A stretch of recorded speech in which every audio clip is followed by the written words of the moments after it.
Hello friends, आज काय खासमध्ये आपलं खूप खूप स्वागत आहे। तर आज मी अळूची आमटी बनवणार आहे। तर अळूच्या आमटीसाठी ही पानं मी इथे आणलेली आहेत। ह्यांची जे देठ असतात ना ते मी कापून घेतलेत भाजीचे। हे देठ असतात ना हे काढून घेतलेत। हे एवढे देठ मी बाजूला ठेवलेले आहेत। हे पण टाकणार आहे आपण, पण पहिले मी पानं कापून घेते, नंतर देठ कापणार आहे। तर या सगळ्या भाजीचे माझी देठ कापून झालेले आहेत। या हे बघा, पानं स्वच्छ धुणार मी आणि पानं कापून घेणार आहे, बारीक चिरून घेणार पानं। आणि हे जे देठ असतात ना हे बघा, हे कसे कट करायचे माहिती, हे असे करायचं काटून आणि याचे काढून टाकायचं।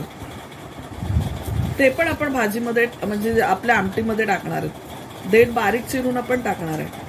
हे पूर्ण काढायचं असं साल त्याचं, हे फेकून द्यायचं आणि असं बारीक चिरायचं।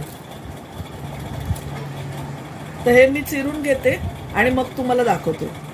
प्रकारे मी ना एकावर एक पहिले पानं लावून घेतली। ही अशी पानं जी असतात ना ती एकावर एक लावली अशी।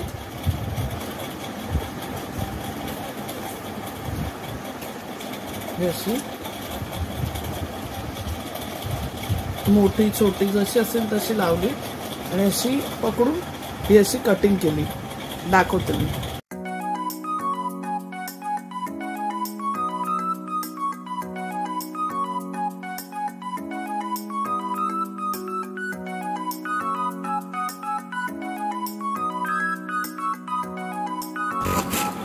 असे बारीक चिरून घ्यायचे एकात एक घेऊन, म्हणजे पटापट होते। पूर्ण बारीक चिरले की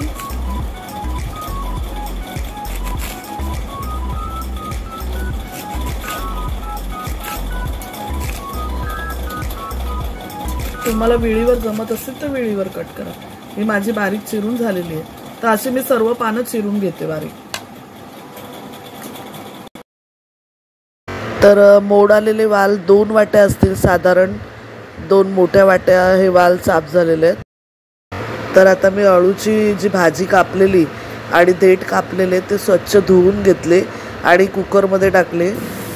अर्धी वाटी शेंगदाणे मी भिजत ठेवलेले 15-20 मिनिटाच्या अगोदर, आणि ते पण आता इथे कुकरमध्ये टाकले।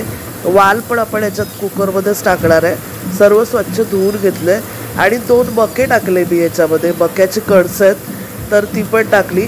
आता आपण कुकरला शिटी लावून घेऊया। अर्धा टीस्पून हळद आणि अर्धा टीस्पून मीठ पण टाकलंय। 1 ग्लास पाणी टाकून कुकरला मी 3 शिट्या घेतल्या। तर आता आपण इथे कढईमध्ये कांदा खोबऱ्याचं वाटण करणार आहोत। तर मी ते 5 टेबलस्पून ओलं खोबरं घेतलंय। 1 कांदा घेतला मी बारीक चिरून, 3 पाकळ्या लसूण घेतल्या, अर्धा इंच आलं घेतलंय आणि छान भाजून घेणार आहे मी आता। थोडीशी कोथिंबीर टाकली आणि हे सुकं खोबरं आहे, 3-4 टेबलस्पून असेल सुकं खोबरं। आणि आता आपण हे भाजून घ्यायचंय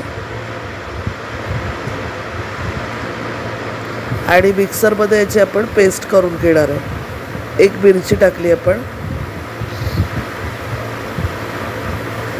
आता मिक्सरमध्ये पेस्ट करून घेऊया। आणि हे आपण कुकरमध्ये जे लावलेलं ते सर्व शिजलेलं आहे। तर वरून मी ओला जो हा दिसतो या साईडला जो पाला आहे तो मी काढून घेणार आहे बाजूला। हा बघा, हा बाजूला काढून घेतला मी आणि हा मिक्सरमध्ये वाटणार आहे मी तो पाला, म्हणजे पूर्ण जी आमटी आपली ती मिळून येईल। हे वाटण करून घेऊया। हा मी अळूचा पाला जो वाटला तो, आणि या साईडला वाटण पण ठेवलंय। आता आपण 2 टेबलस्पून ऑइल घेतलंय, त्यात कांदा परतून घेऊया। अर्धा कांदा होता तो मी परतून घेणार याच्यामध्ये आणि हे वाटण टाकूया। आता आपण हे जे कांदा खोबऱ्याचं आपण वाटण केलेलं भाजून घेतलेलं ते आपण परतून घेऊया। तर सर्व वाटण मी यात टाकलंय। गणेश चतुर्थीला खास करून आमच्याकडे ही आमटी बनवली जाते नैवेद्यासाठी। जी आपण थाळी करतो, वेज थाळी असते त्याच्यामध्ये दाखवली जाते।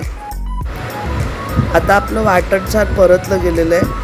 त्याच्यामध्ये आपण 1 टेबलस्पून आगरी मसाला, अर्धा टीस्पून हळद छान परतून घेऊया.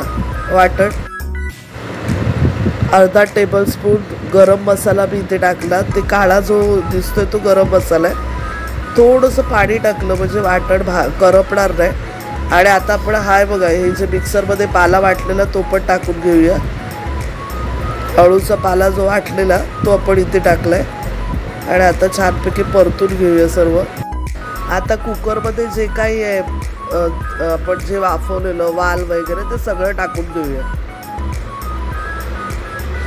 आणि छानपैकी एक उकळी घेऊया भाजीला. आपले मके पण शिजलेले आहेत, वाल शिजलेत. आता फक्त आपल्याला मीठ टाकायचं आहे आणि चिंच आणि गूळ टाकायचं आहे. आता आपण सर्व टाकून घेतलं, कुकरमध्ये होतं ते. मके पण टाकले.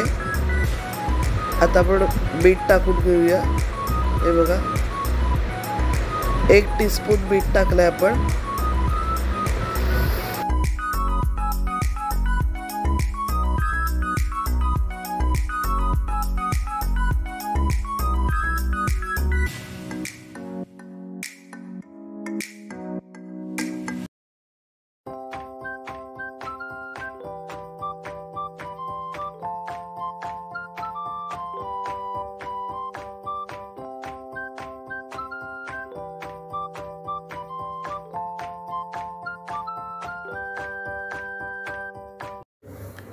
चिंच आणि गूळ टाकून माझी आमटी तयार झालेली आहे.